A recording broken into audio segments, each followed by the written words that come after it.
Hey guys, Meredith Baker with On the Map Off the Radar, and today we're going to be talking about the elephant in the room, the ivory trade. And you guys may not know this, but every 15 minutes one elephant is killed because they were poached for their tusks. And so here we have my friend Jamee Bender to talk to us about the human costs of the ivory trade. First off, thanks so much for being here tonight. I know this was very last minute. Yeah, thank you for having me. It's my pleasure. But after you were telling me about how you were writing your dissertation on this last night at dinner, I was like, we have to get her on the Map Off the Radar.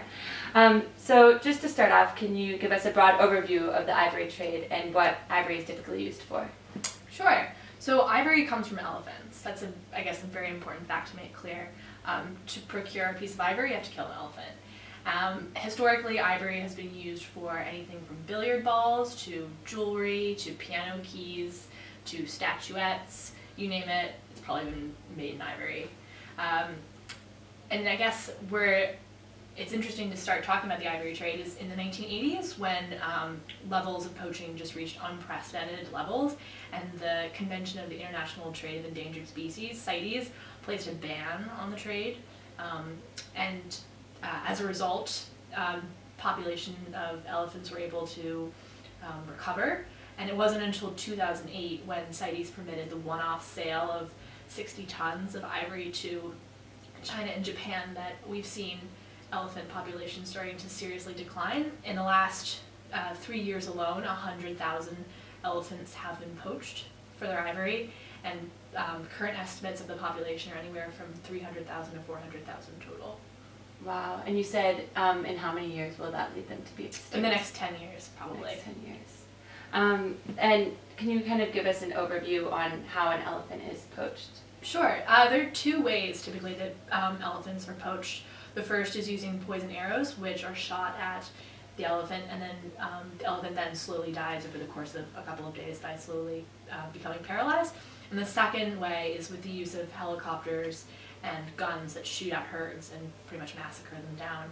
And then either way, once the elephant is killed, its tusks are then hacked off with axes and saws, because actually an entire 1/3 of the tusk is underneath the skin, so the poachers make sure they get the whole tusk and they hack the face.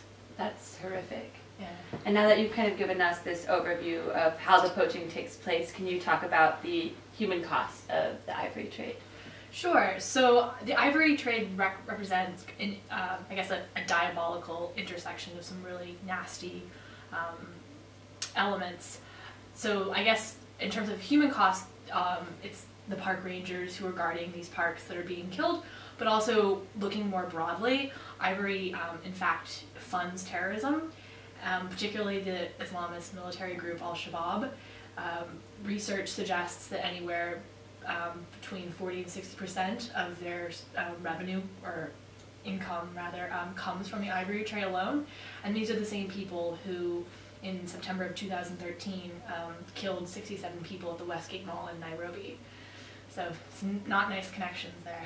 Right, and a very unexpected connection to connect terrorism with the ivory trade and Yeah. ivory consumption, how someone in the US or China buying ivory unknowingly could be funding this terrorist group, Al-Shabaab.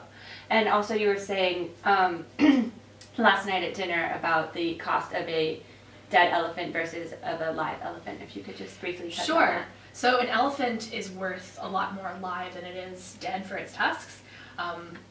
Estimates for the cost of the tusk of an elephant is roughly about $21,000, whereas over the course of an elephant's life, which is usually anywhere between 60 and 70 years, they're worth $1.6 million in tourism.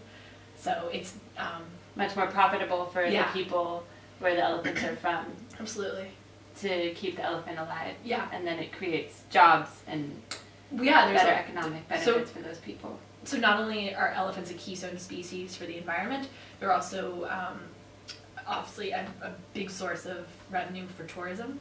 People come to see these elephants in their natural habitats, and so it's very much in the people's interest to keep their wildlife intact.